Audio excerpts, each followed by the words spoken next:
pattern shears. I am cutting out the pattern for this window here. And you'll notice I've cut out the circle for the face. Well, I've pretty much cut out most of the pattern for this background here. And for myself, I cut by color, or in this case, I'll be cutting out the background first. And you can see I've pretty much, most of this is background. Okay, these are rays. Okay, these things. And basically what I wind up doing when I'm cutting any kind of thing like this, a lot of times I'll cut the background out. I'm just cutting these out roughly, and after I get that background cut out, I'm going to need a break.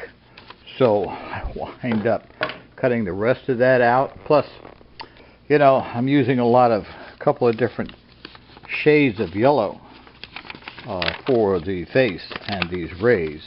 And it's a finesse supply. I have to use what I have. I'm not ordering anything for this. So people ask about, well, using pattern shears. Now these are for lead. Okay, and a lot of people think you just take and you cut all the way to the end, but really the reality is that they work better if you're taking little bites. Kind of like this. This is kind of the same way that when I'm making copies with carbon paper, I'm not trying to follow the line completely from one end to the other.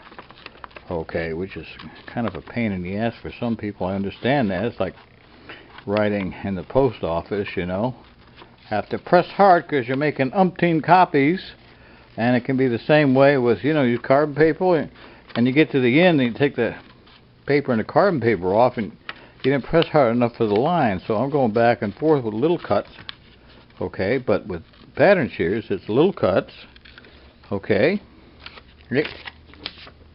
To cut out the heart for the lead.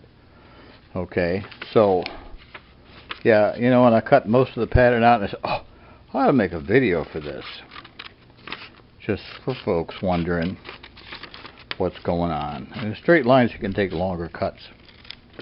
You also might notice, well, I'm not going to try to cut this piece out one piece. Actually, it gets clipped off here, but it gets clipped off here. And the reason this is so thin here is because there are going to be two pieces of lead side by side. So they're going to hit each other right here, and I won't have to be shaving it down to get a really steep angle point to get that on there. So, yeah, pattern shears. That's kind of how we have to work those things. Okay, some people actually can, I don't know, rub a candle across here. You want to stay away from not necessarily oil or something, but you know, these are 2-in-1s, okay, which you can take this nut off and replace the blade. It says here for lead. I don't know if you can see that or not. And it comes with a foil blade, but for myself, I rarely use a foil blade because, for my opinion, it cuts out way too much paper. I think it cuts out like a 32nd of an inch solid, a good strong 32nd of an inch solid, which for me is way too much. I prefer more like a 64th of an inch. But for lead, these are the bomb, at least for me. So thank you. God bless. Have a good day. Goodbye.